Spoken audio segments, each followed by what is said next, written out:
What is up, everyone? Welcome back to another episode of Hockeytown University. You are here with us, your beautiful hosts, once again, Matt and Zack. Matt, Happy New Year, buddy. How you doing? Haven't seen you in a little bit. Yeah, Happy New Year. I haven't seen you since last year. But anyways, I'm doing pretty good. Yeah, it's New Year. I'm not really gonna do any resolutions. I don't really do that stuff. Like, let's be honest, anyone who does one, they give up in the first month or two anyways. So I just don't really need to do one.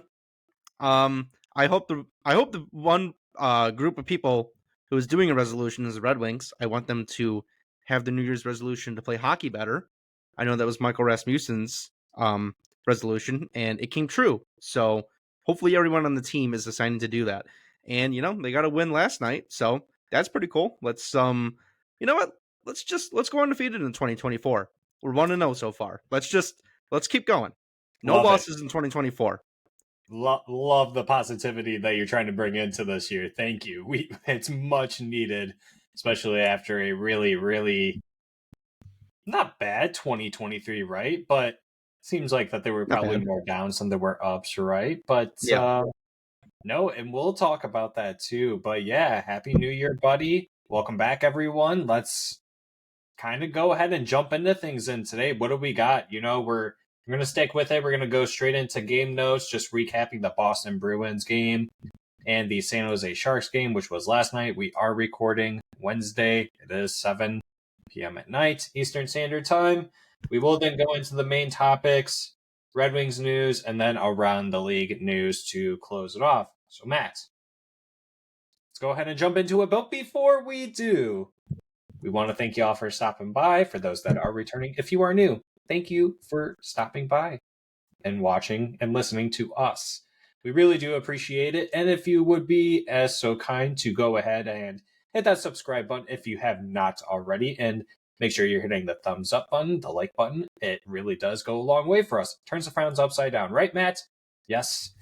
Derek did not get us any octopi, plural, right? For our microphones for Christmas. So I did ask him. Boo, Derek. I did ask him, and he decided to be the Grinch and not do it. So, yeah. Thanks, Derek, for nothing. Thanks, Derek. We appreciate it. All right, Matt. Yeah.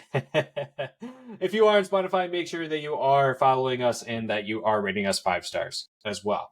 All right, Matt. Yes, let's go ahead and talk about the game that was on Sunday, New Year's Eve, against the Boston Bruins, where the Red Wings did lose 5-3. Lyon, obviously the starter in net, and is for the foreseeable future until Husso comes back.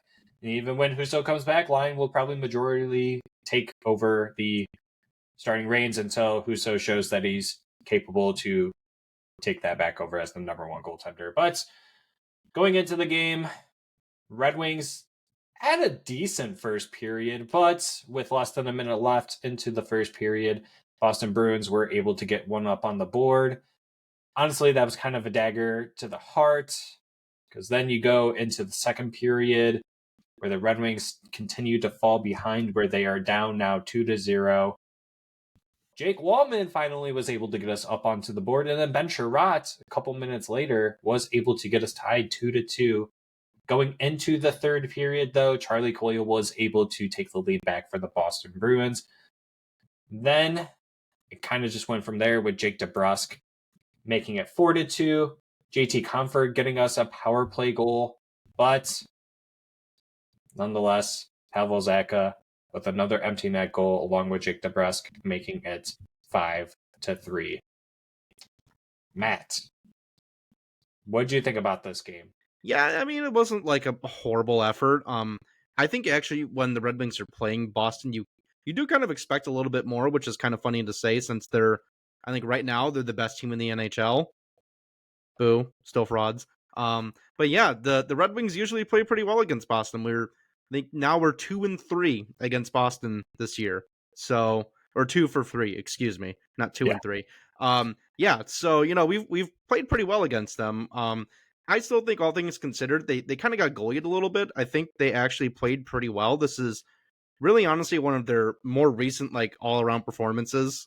So there's not too much I really want to get too negative on. I mean, The team defense is it's just a running theme. You can pick literally any game, put all the games on a dartboard, throw a dart, you'll hit a game where they had terrible defense. It's just the way it's going this year. It seems this is going to be a year-long thing. I really don't like that. I don't want to have to admit that, but I mean, listen, like it's been happening for like the last 2 months. I hope it improves, but I don't really see signs of that happening. So Yeah, there's no reason for us to go into a rabbit hole about, because you're right. It was a whole. There's no team defense whatsoever between the defense, the offense. It very much was a goaltending game, especially on the Boston Bruins side, where Swayman he looked phenomenal. Our power play, our special teams just did not look good. We were 1 for 6 on the power play. That's 16.7%. Okay, you converted 1, but 1 for 6 honestly really isn't that great. From what I remember of that game, there were multiple times where you couldn't even be in their zone for 10 seconds at a time, where you were just losing control. Your ability to enter into the offensive zone was just not there. I have said this multiple times, and I am someone who really does not like the pass back and then everyone waits at the blue line and you all enter at the same time. I hate that. it's horrible. It's never really worked for the Red Wings. Horrible. I think it's dumb. During the San Jose game, I know I'm jumping out of myself. There were a couple times where Seider on the power play would just enter the zone himself without doing the pass back and waiting at the blue line. And I much prefer that. If you have speed, enter the zone, get in deep, let everyone else enter the zone, and then start setting up the play that way. Just do it that way. I think that works a lot better. None of this other bull crap. But yeah, it's the same song and dance, right, Matt? And so no reason to really keep going deep further into it. But I thought Lyon looked great. For someone who was out for a long period of time, coming back and kind of getting his feet wet a little bit more and going up against a really good Boston Bruins team, like you said, they're at the top of the league, one of the better teams in the league, if not or the best team in the league. And so good on him. I thought he had a really good game. Like I said, Boston scored 2 empty net goals. Lions numbers really don't show very, very well, but I thought that he played on top of his head a little bit. And same with Swayman. Can we trade for Swayman, please? I'd like that. I would love that, please. But all right, Matt, let's go on to last night's game. 10:30 p.m. Eastern time last night. You said that you didn't stay up to watch it. I did, unfortunately. Look at you. Well, not unfortunately. There was a lot of action, unnecessary action, I believe. Yeah. A lot of goals that shouldn't have gone in, and not because of Lyon. Lyon was in net again. I think it was just same as it's been the past 2 months, like Matt said. Same song and dance. Daniel Sprong opens up the scoring, which was awesome. Then it's tied 1-1 in the first. You go into the second, JT Compher scores, and it's tied 2-2. Then the Sharks take the lead. It's 3-2. And that's where David Perron says, "Hold my ginger ale. Let me put the team on my back," and scores 2 goals. Not back-to-back, but yes, back-to-back. And then Michael Rasmussen was able to get the empty net goal with 6 seconds left in the game.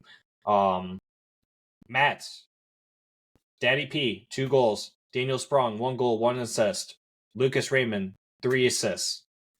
Great game by the boys, I think, like we said before we recorded. But to me personally, this is one of those times where you're, yay, it's a victory, but boo, we should have beaten the hell out of this team.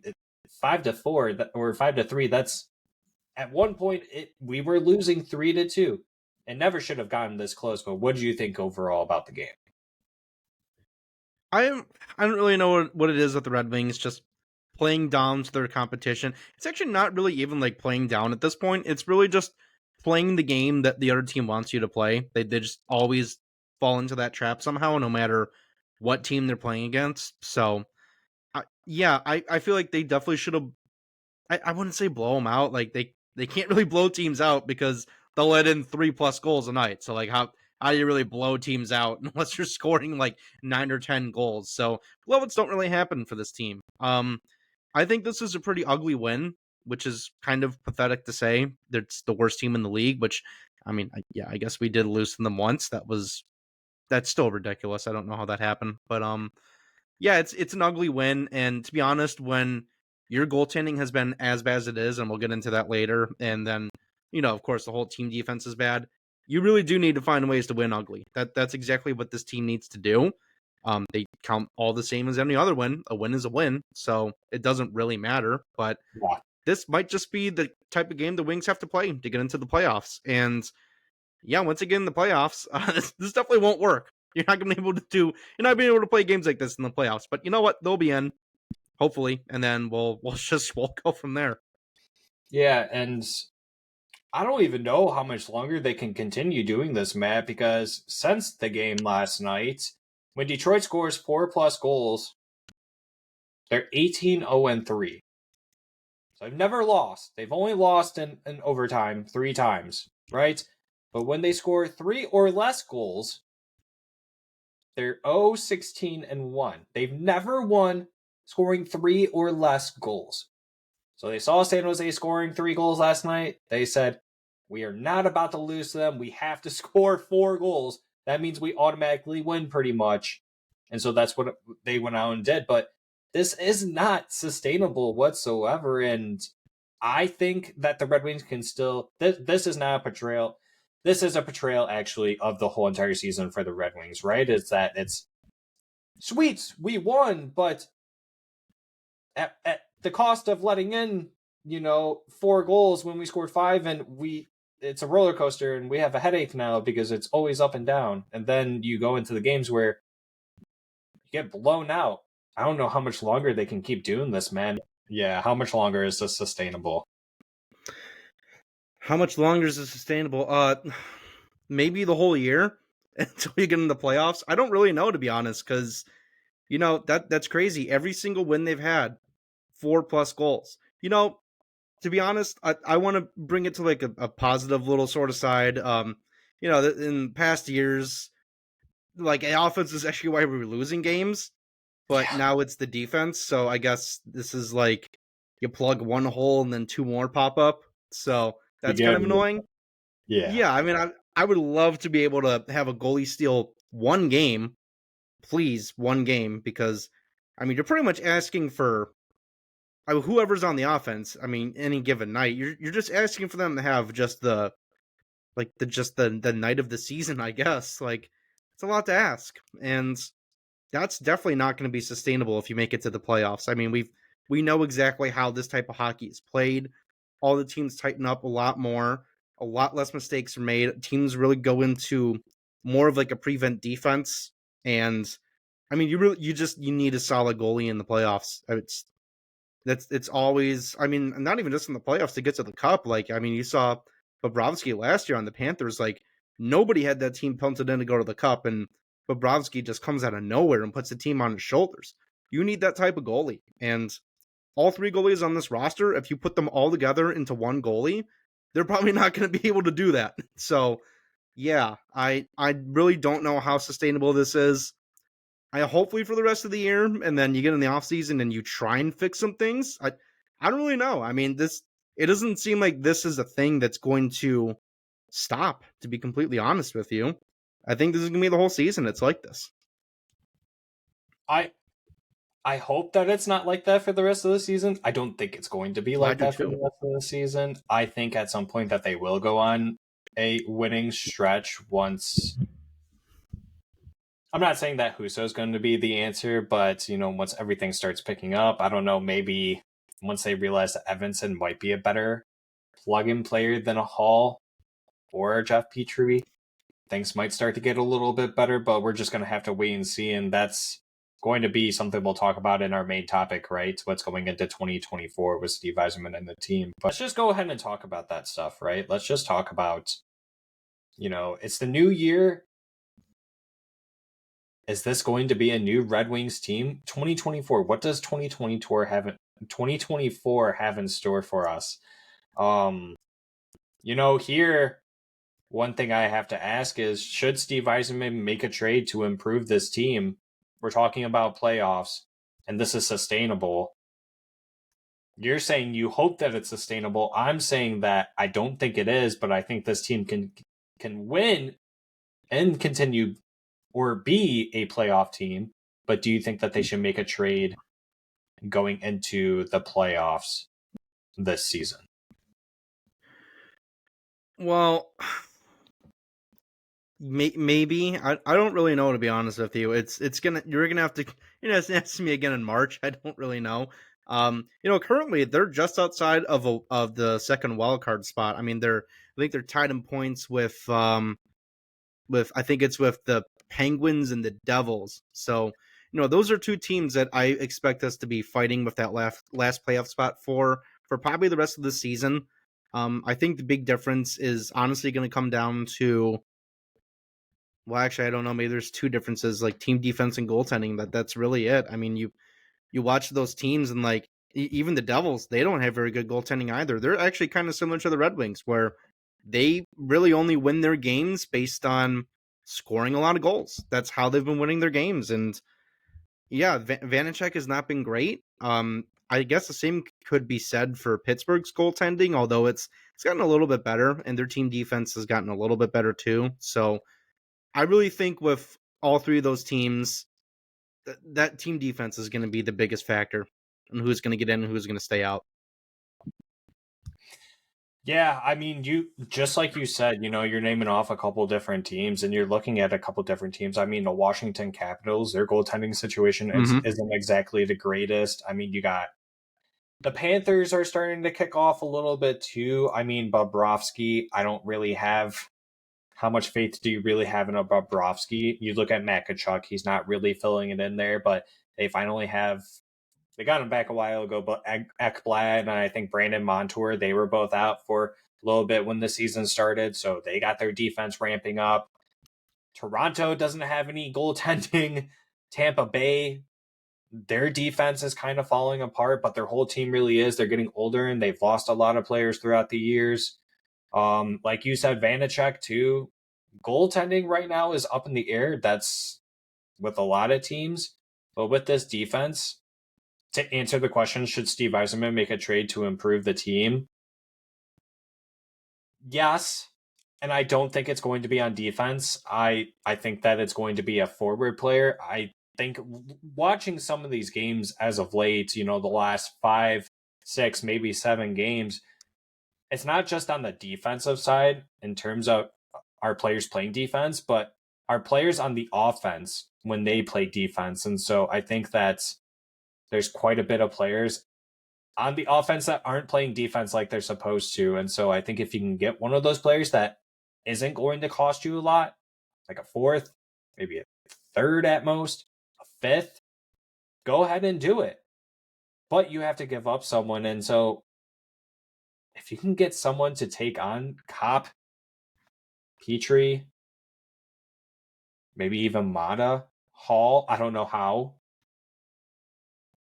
Hell, maybe you have to give up someone like a Rasmussen or a Veleno in order to get that done, or whatever you have to do. But I think if you want to make the playoffs, you have to make a trade and you have to become more defensively liable out there on your own ice. Because night in, night out, Matt, we keep on seeing the same old thing, right? Same old love story where this team can't even get the puck out of their own zone. That's a defensive issue. Right, like you said, last couple of years, we got beat because we couldn't score goals. Now we're getting beat because we're letting in too many and we're not scoring enough, even though we're scoring 3, 4 a night. It's ridiculous. And so let me ask this in a different way. If you were to make a trade to improve the team, what would you feel giving up? What would you feel comfortable giving up for a rental player or a player that has term to make a playoffs? Which one would you actually prefer? Do you want a rental player or do you want someone with term?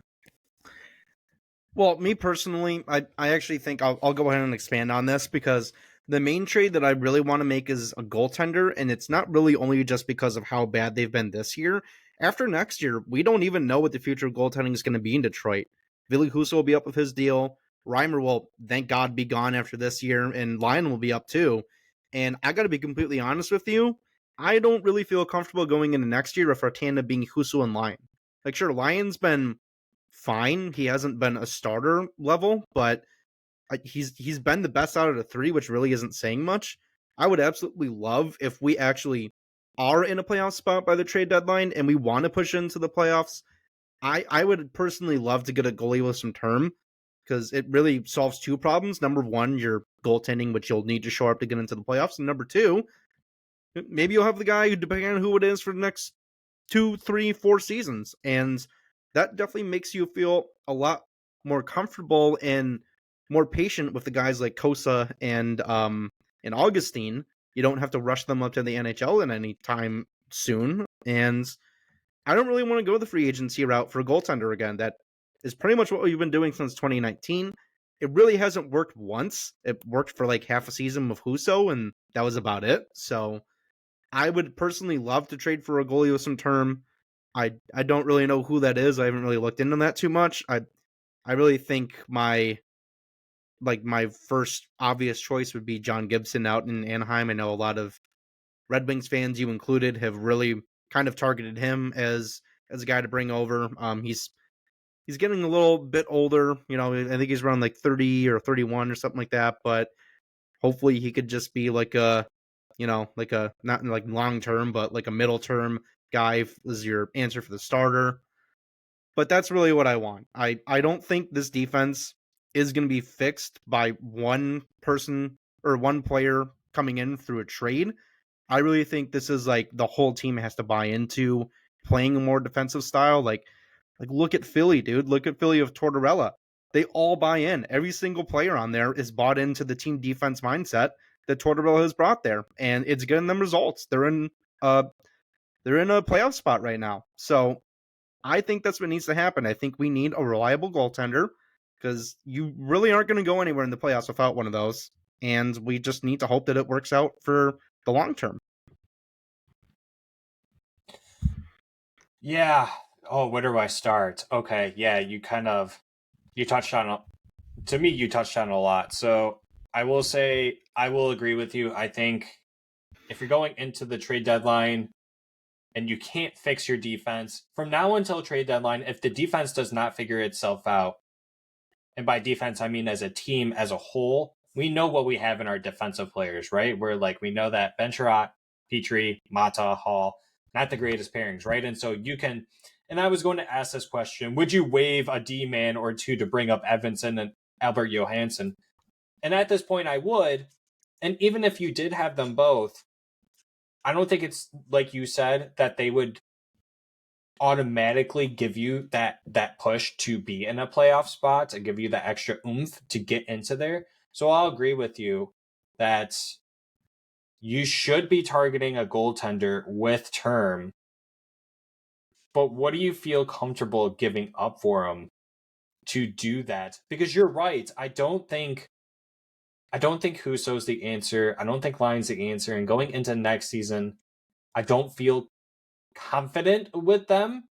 But if you were to make coaching changes, maybe you can change my mind. But if you were to get someone with term as a goalie, what do you feel comfortable with giving up for that said goaltender, Matt? Like, do you feel comfortable with giving a Janitz Berggren or a Carter Mazer or a Marco Casper? Are we kind of in that spot where we kind of have to start either making these grand slam trades and pushes to get these better players, because we're not going to get them in the draft? Unfortunately, it just isn't working out for us that way, and we don't have a solution. Kosa could take another 2 years, and Trey Augustine's looking like another 2 to 3 years as well, depending on if he keeps on the up and up. So what do you think? Sorry, I had a mouthful too. Yeah, well, I'll just start by saying, like, I don't think the draft is really ever an answer to getting a goaltender right away. Like, no matter how good they are, like, we've seen how good Augustine is at Michigan State in this tournament. He's been honestly phenomenal. And yeah, I mean, the kid's, I think he's 19 now. So yeah, I would not expect to see him for like probably another 3 to 4 years in Detroit. And probably same with Kosa, maybe another 2 years. So the draft is never, ever the answer to get a guy immediately. Now, as far as like what I'd give up, like, I mean, it's just so tough to talk about that because they're so young and so early in their development. I think the way it's trending right now, maybe I'd feel better giving up Casper, and really only just because we also have Danielson, who looks pretty good. I mean, he looked really good for Team Canada, and he's having a solid season with Brandon. There's rumors that he might be traded to Portland, who I guess is supposed to be a better team. I don't really know that much about the Dub, but yeah, that's actually kind of like the whole point of this argument. Like, to get a goalie who's that good and has a contract that is like really honestly pretty team friendly, you're gonna have to give up a guy that you're kind of uncomfortable giving up. Like, yeah, you're gonna have to talk about the possibility of giving up a Mazer, giving up a Algel. You know, I could just keep going. Like, that is how big of a detriment the goaltending is to this team. So I think it would need to happen. I don't know if it will. Honestly, if I had to put my money on it, I'd bet on it not happening, to be honest. Yzerman is kind of a wait and see guy, and like, you don't see that many trades in the middle of the season anyways. A lot of GMs like to sit on their hands and just say, well, we like the team that we have. Let's see how they play and what the results they can get are until the trade deadline. So it's really hard for these things to even happen in the middle of the season. But man, the goaltending has been just so atrocious the entire season. You might have to seriously consider doing it. Yeah, it's not even that trades don't really happen too often in the middle of the season. It's that not like major ones like this. Just goalies with term in general, they never get traded. It's usually the goalies with just the one term or the 1 year term left on their deals, because goalies are just so wishy-washy. You really don't know what you're going to get out of them. And so, but still, I'm willing to take that risk. And we've already done an episode on this, and we talked about a John Gibson trade, right? And like, if that was something that we would be interested in, yeah, 100%. I think it would be something worth your while to investigate. And you have that connection with Pat Verbeek, the Ducks GM over there. You're kind of in a spot where, and at least for Yzerman's now in a spot where he has no choice but to continue making this team good. And he kind of put the team in that spot too by going out and getting an Alex DeBrincat, signing a Daniel Sprong, JT Compher, Ghost Bear. The season before, you went out and got like players like Andrew Kopp and David Perron and stuff like that. And it was like, okay, you could probably be bad for, that year too. And they weren't the greatest, but they weren't the worst, right? And so you were able to get a Nate Danielson, and then luckily an Axel Sandin Palika. But then going into this season, you got an Alex DeBrincat via trade. You got Shane Ghostbear, JT Compher, Daniel Sprong, and you got Patrick Kane in free agency late in the season. And so it's a new looking team. And so Yzerman was kind of, I don't know if Yzerman was told this, but like, to me, it seems like he was almost forced to make this team good with plug-in players before they were actually ready to make that next step. Because you look at some of the prospects, the last prospect to me that has made a significant jump since being drafted in the Yzerman era was Lucas Reimer. And that was 4 years ago, almost now, back in 2020 when he was drafted. And so Simon Edvinsson's looking great, but he's not on the team full time. Marco Kasper, he finally makes the AHL this year. Carter Mazer, same thing. Albert Johansson. We can wait and see what Nate Danielson and Axel Sandin Palika do, but if players like Edvinsson can't make the team, how are players like Axel Sandin Palika and Nate Danielson supposed to make the team? And you brought up Albert Johansson as someone who might be a good candidate to be traded. He's not going to be able to make the Red Wings next season. Simon Edvinsson will probably take that spot if there's even a spot available. Only one defenseman's coming off the roster next season. You would assume that spot would go to Edvinsson, right? They're not going to have two spots. And so the Red Wings now are kind of like in a weird spot, but it's like in a good spot where Yzerman put them in a spot where you were able to get good free agent players, but now you're in a spot where every free agency you have to continue going after those players. So like next season you have to go after a Nylander, right? You have to. Or like a Steven Stamkos if he's still there. And then you have to start cycling out some of these prospects that I don't even know when you're going to be able to see an Albert Johansson because of the contracts that Steve Yzerman signed. It sucks. It really does suck. But like you said, he might be the best chances for us to get that goaltender that could help us make it into the playoffs that we haven't been to in the last 7-8 years. Feels like it's been 10 now, longer than that. But like it's been 20. Yeah, but to go back and answer the question, yeah, I'm comfortable with trading away players like Berggren, Mazer, Casper, if that means that's going to get us a player in return to be good for us for the next 6 to 8 years. Now, right now. And then eventually, as time goes on, you're going to be able to fill in those players, but you have to draft out good outside of the first round. Like I said, first round players have been doing very well. Some second round players have not been doing so well. So Yzerman needs to figure that out, and there's a bunch of other stuff that needs to be figured out. Thoughts on that, though? On everything that I just said?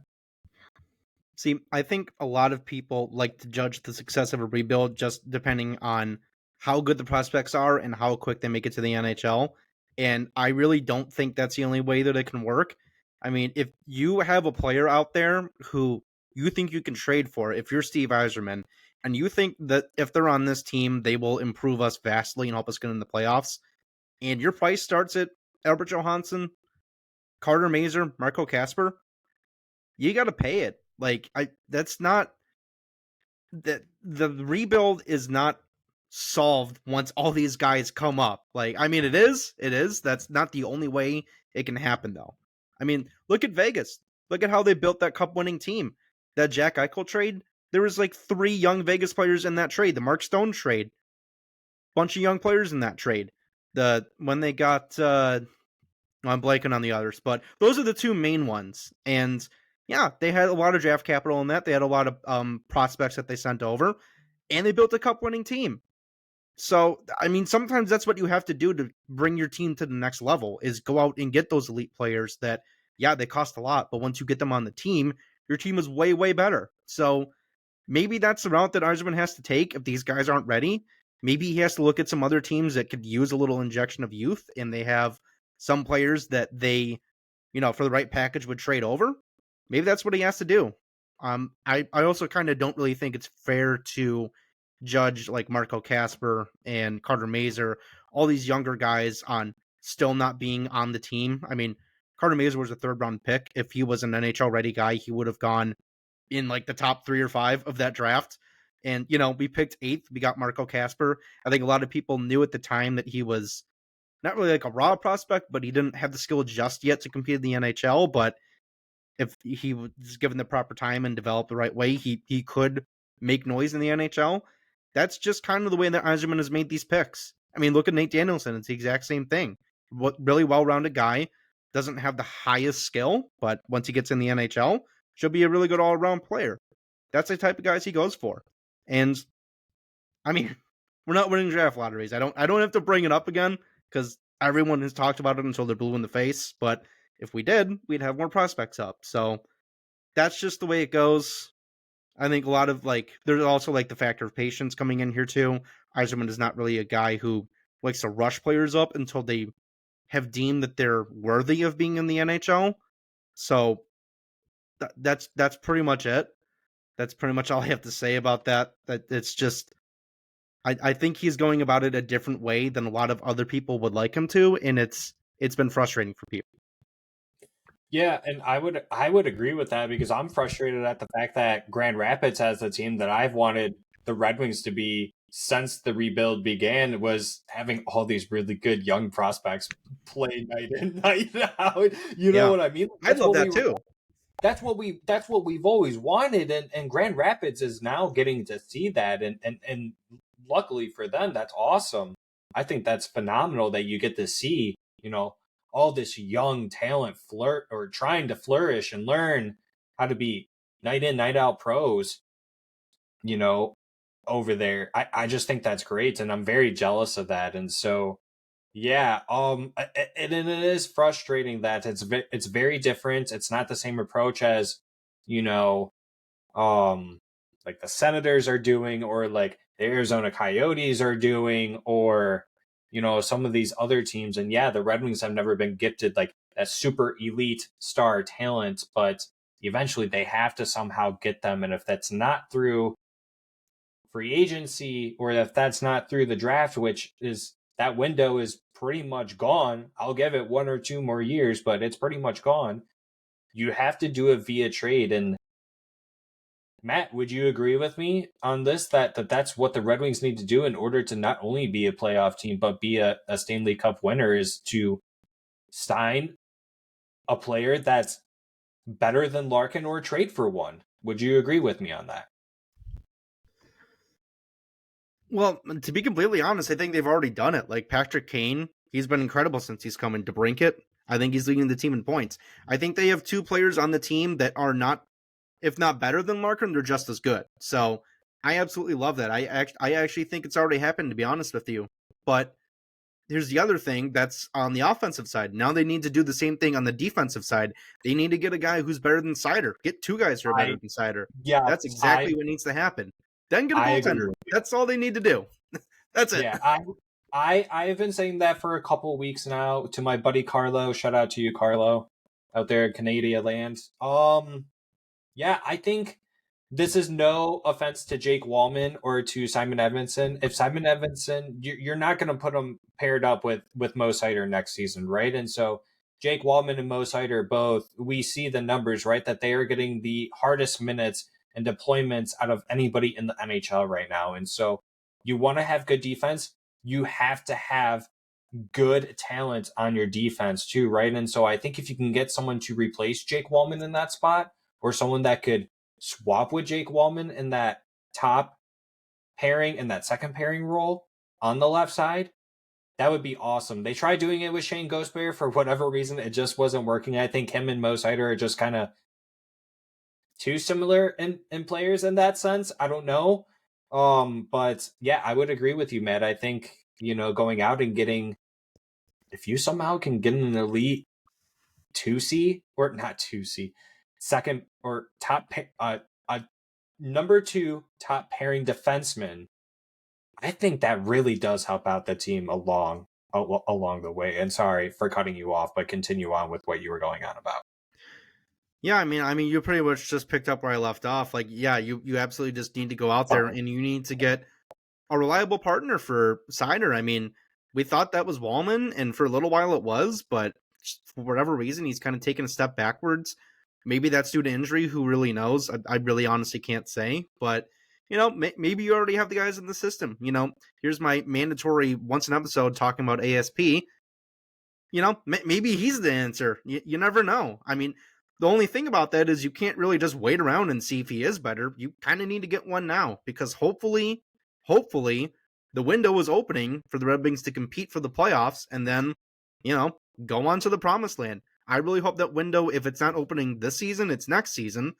And you need to do everything you can to make sure this is a team that can compete with the big boys, because it's just been way too long being stuck in the middle of this rebuild. You need to just go for it, or you need to tear it down. And I don't want this to be torn down. I don't think it needs to be. I think they just need to go all gas, no brakes. I really do.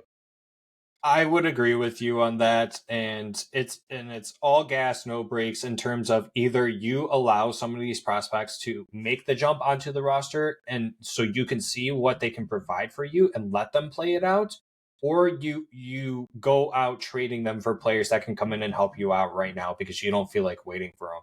All gas, no brakes, like Matt said. New year, new Red Wings.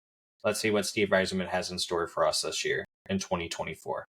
So, Matt, I think we can move on now. That was awesome. Nice job, buddy. And so, with that, let's go into the Red Wings news. And so, yeah, we kind of talked about the goaltending, and I'm assuming that this is what you were going with. You might have saw this, but Reimer is currently the 6th worst goalie in the league. I'm not sure if you saw that chart, but expected goals expected or something. I think that was the stat that, he was definitely the 6th worst. But right when that was coming out, Ilya Samsonov and Eric Comrie both were on waivers.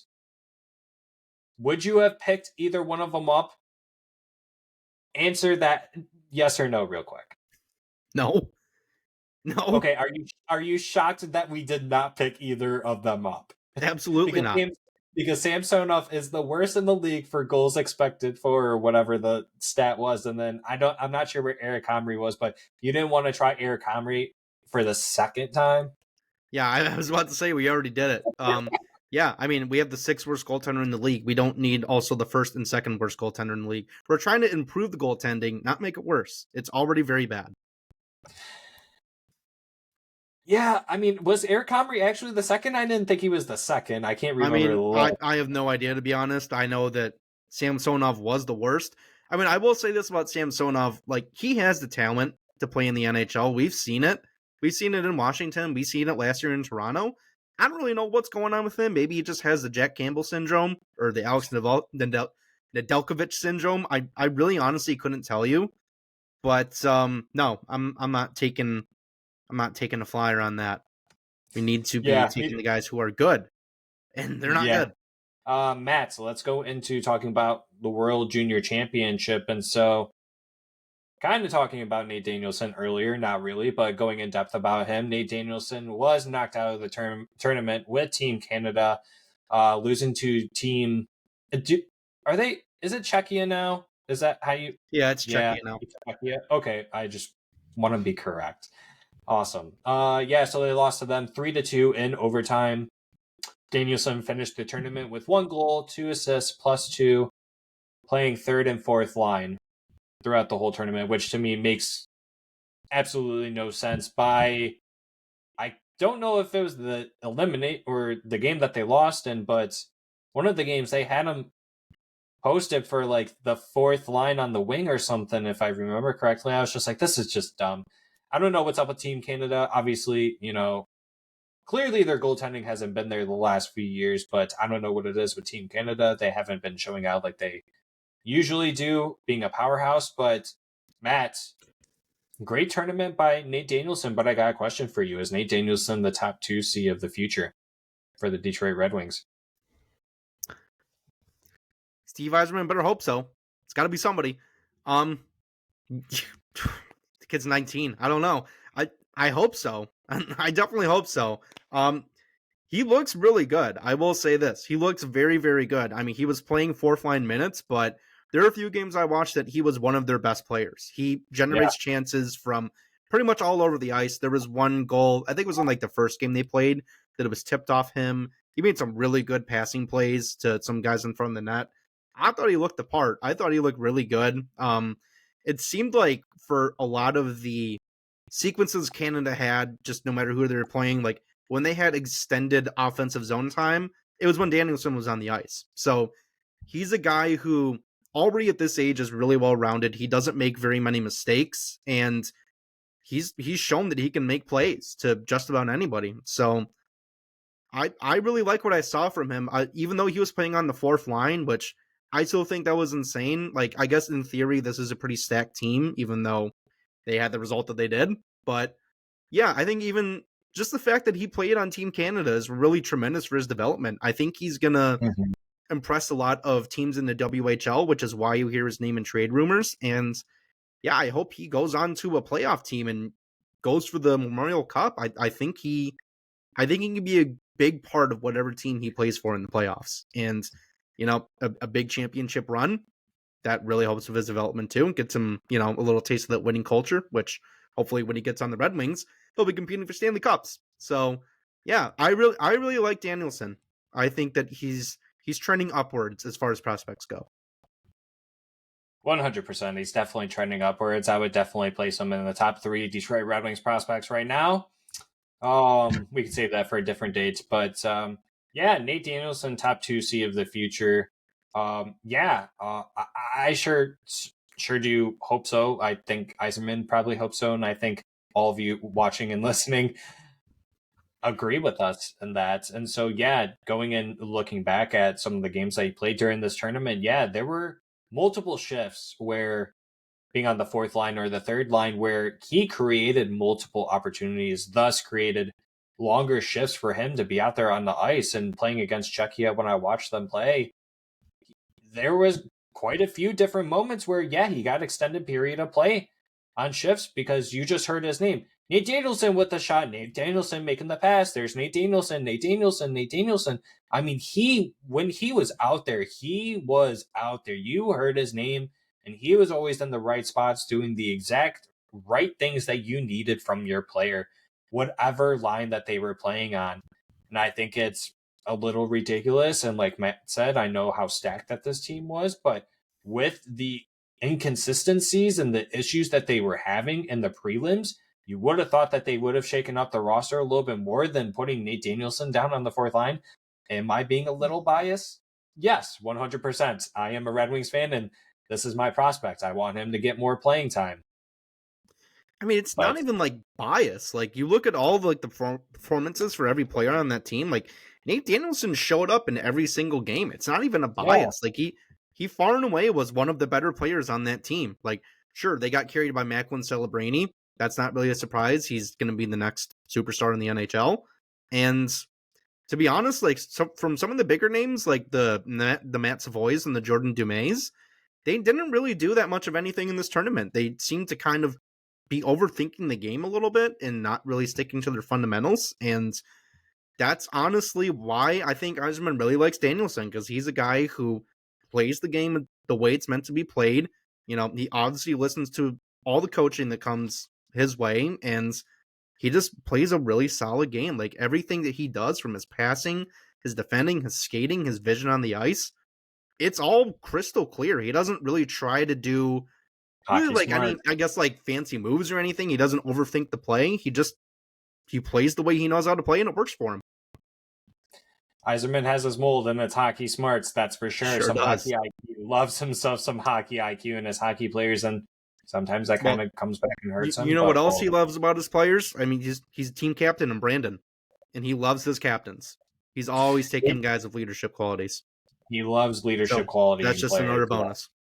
Yes. And so, all right, well, yeah, Nate Danielson, 2C of the future. Let's go. You're going to win a championship with Dylan Larkin, captain, 1C. What else do we got here? Germany.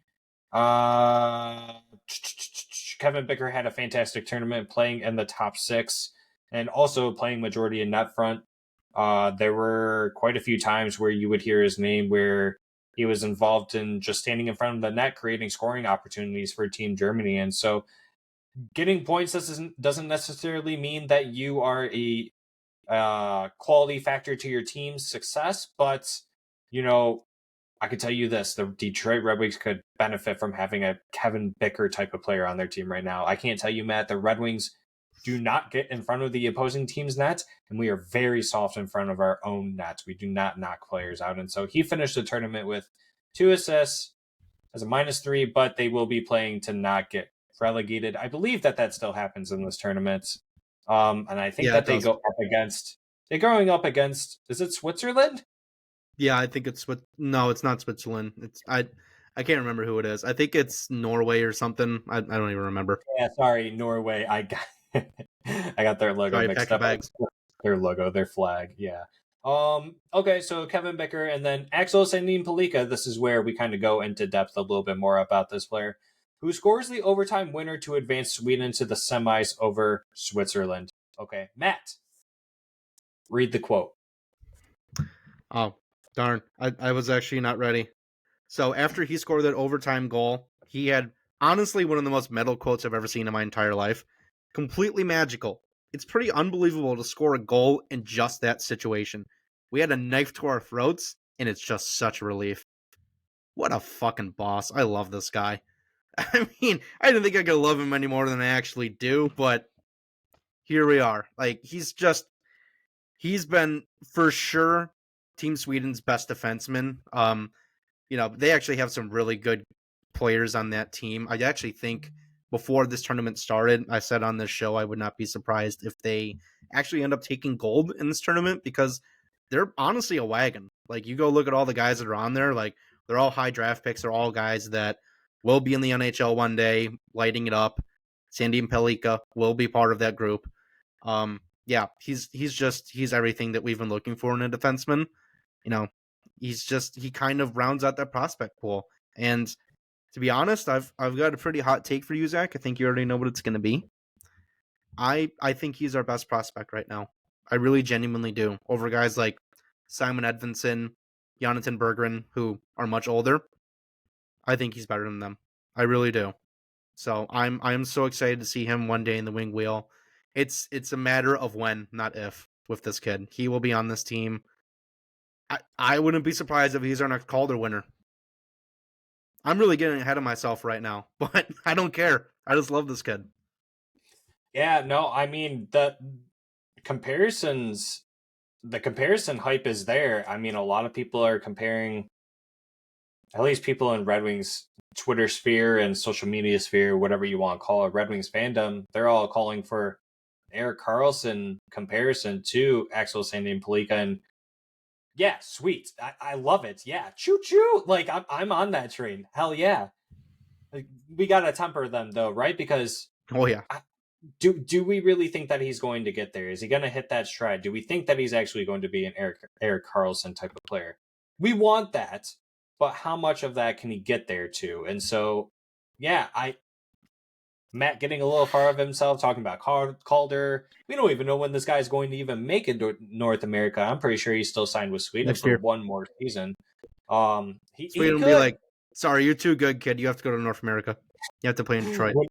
Would not be surprised, but that OT winner, I mean, that is just the clutch gene, and that was just prototypical something that Axel Sandin Pellikka does. I mean, we've seen, at least if you're on Twitter, Ice Hockey Gifts, they're always posting videos of ASP over in Sweden playing the SHL, scoring goals. He's got 9 of them over there.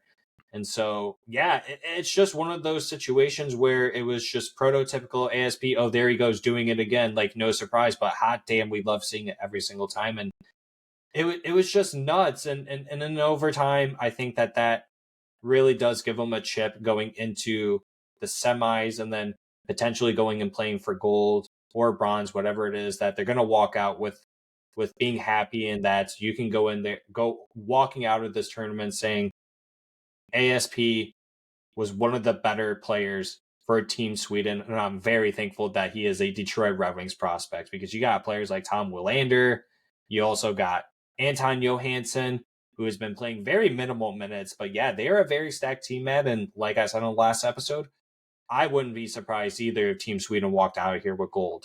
And so that's kind of what it's looking like. I think it's going to be USA versus Sweden, and let's talk about that. You got Sweden and USA moving on to the semis, where it's going to be Sweden versus Czechia and USA versus Finland. And so I got Sweden versus USA in the final. What do you think it's going to be? Would you agree with me on that? I think I'm right there with you. I think USA versus Sweden, which, if you're a Red Wings fan, that works out pretty well for you. At least one of our prospects is going home with gold. So, yeah, that would be an absolutely electric final. I honestly would be shocked if it was anything different, especially with Canada being eliminated. But don't sleep on Czechia. They beat Canada. Yeah. I think they're a really good team too.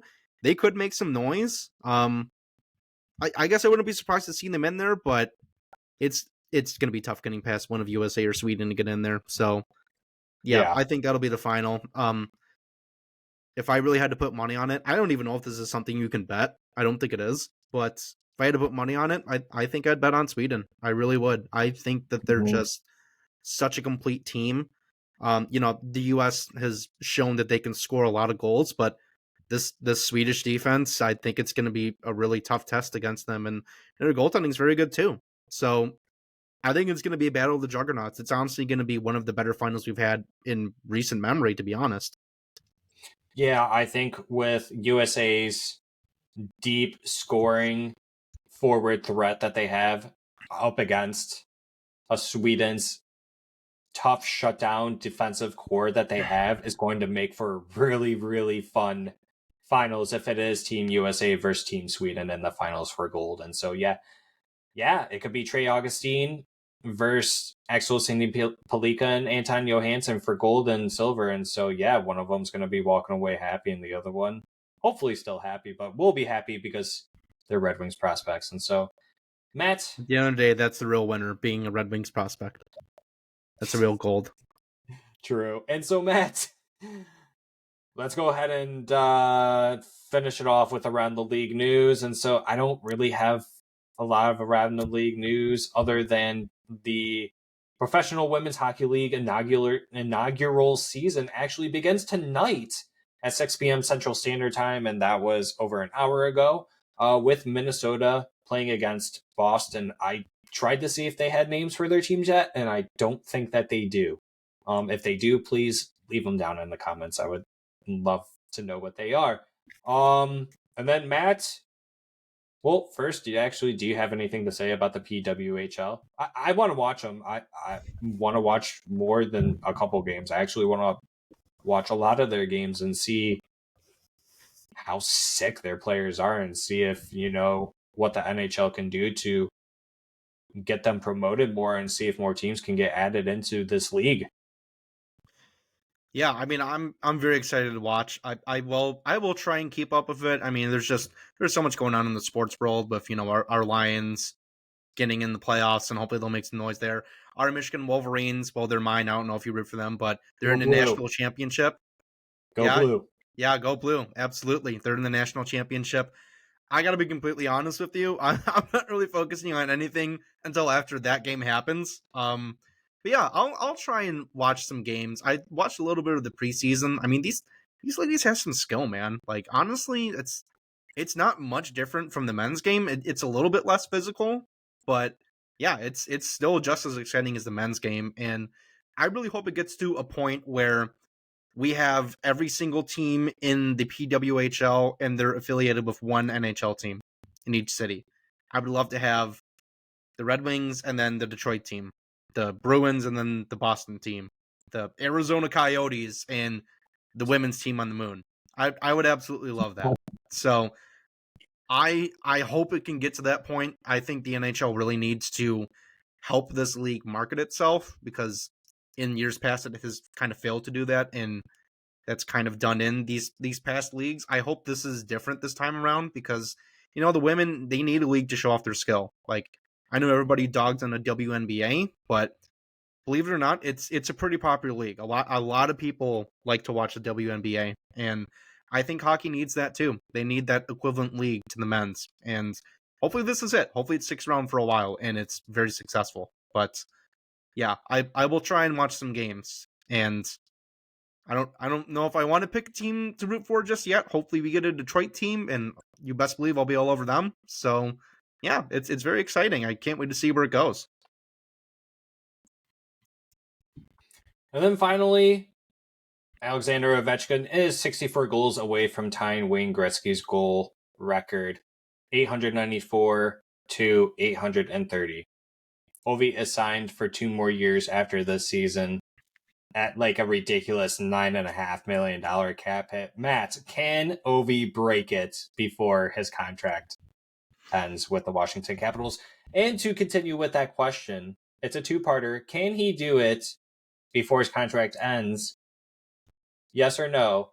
And then, can he do it with the Washington Capitals if he chooses to continue playing after these next 2 years?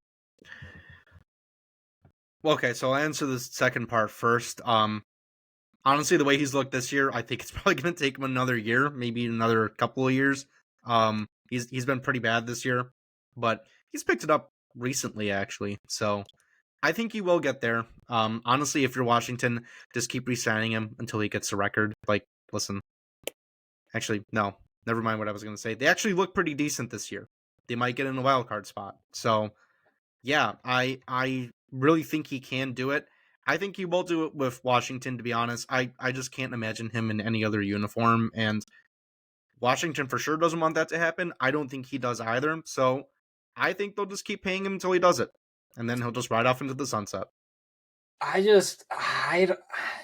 mean, I don't think he finishes. I don't think he gets the 64 goals in these next 2 seasons.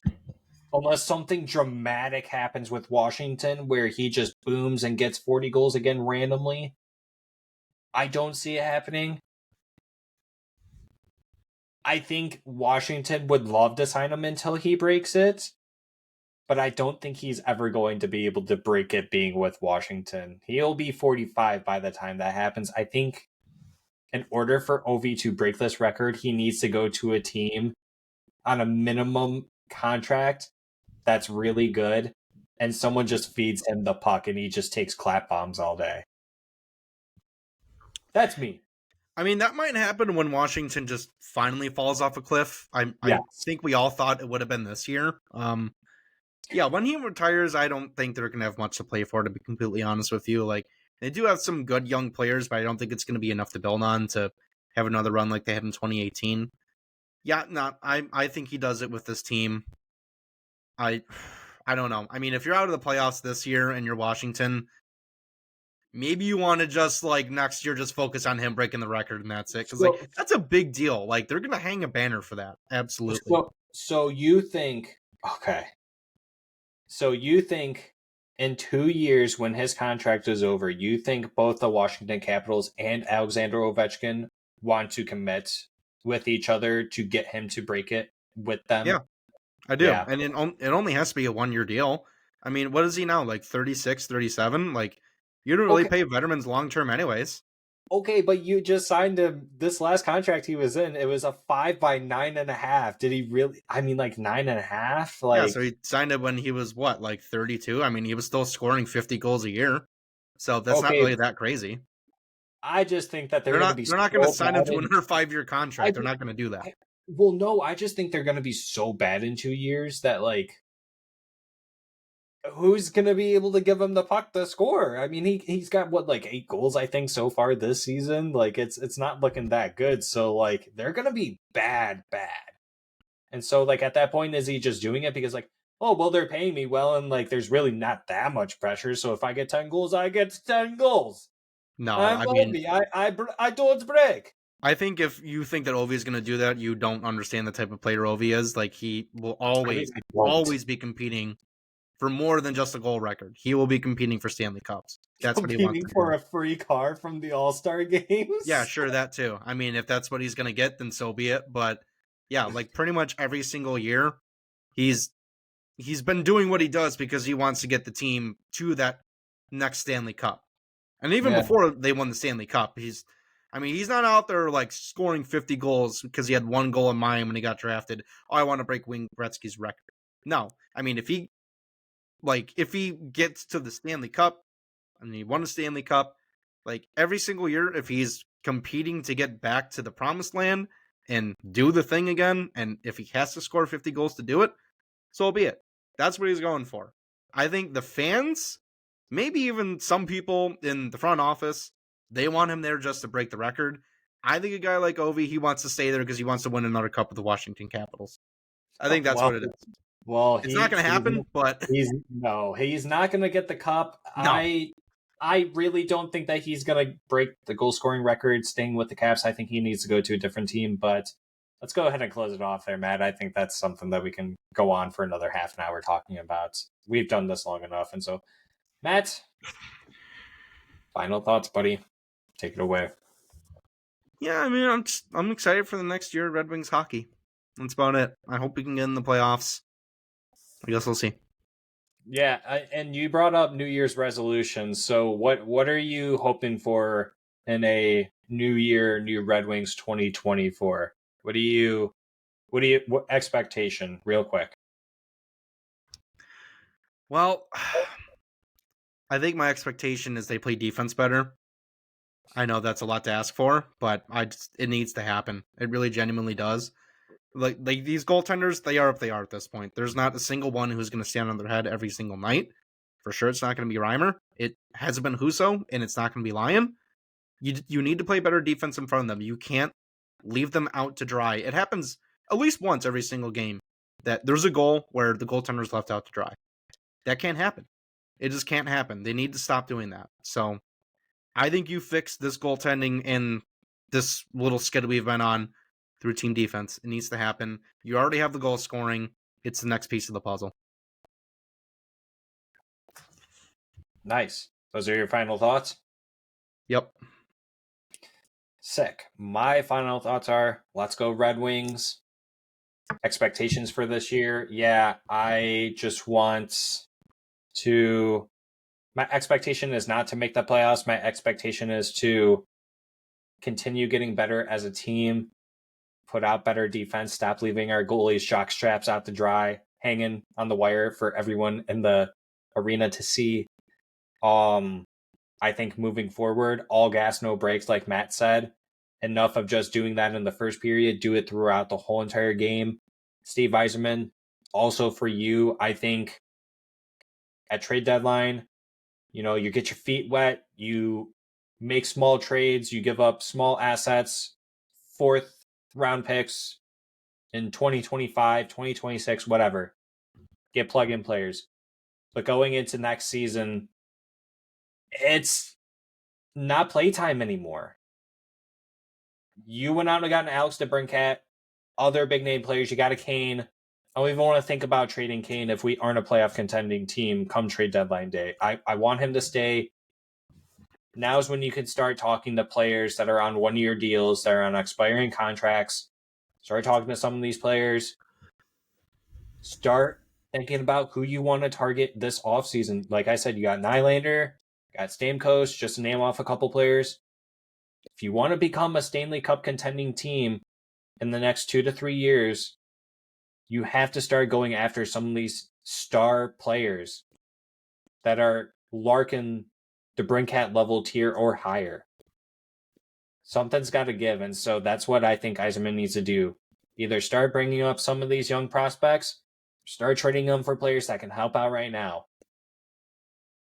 So prospects will come back if you can draft properly, but that's been a hit or miss too. And so a couple of things have to change, and so we'll just have to wait and see. But that's what I'm hoping for. That's my expectation, is that, if we don't make the playoffs this year, my expectation is we make them next year, and that Yzerman goes into this next off season, guns a-blazing, full swings, sun's out, guns out, guns of glory, hell's blazing. Those are my final thoughts. Yeah, that was a long one. Wow. I nice. Longer than mine. Yeah, I know. What's going on here? I always do the long ones. This isn't my body. Okay. Kind of funny. Okay, I'm glad that you at least caught that. Okay. Nope, it's still me. I'm still Zack. He's still Matt. All right, Matt, let's go ahead and close it off on this episode of Hockeytown University. We want to thank y'all for joining us once again. If you are new, thank you for joining us. If you would be so kind to hit that thumbs up button. But if you haven't already done that, make sure you are hitting the subscribe button as well. That really does help us out. We're at 256. We're almost at our 1 year anniversary. Matt, I think it's like the 22nd of January or something. And so I don't know if we have anything planned, but maybe we'll do something special for our 1 year anniversary. But yeah, 256 of you guys stuck around with us for a whole entire year. Kind of crazy. Matt, honestly, I never even thought that we would make it this far. To us, it's a lot. Me neither. To some people, it's really not, but to us, it really does mean a lot. And so we can't thank y'all enough. Derek, thanks y'all too, but he's not here. So you suck, Derek. I'll thank y'all next time. How about that? Yeah, he'll thank y'all next time. Okay.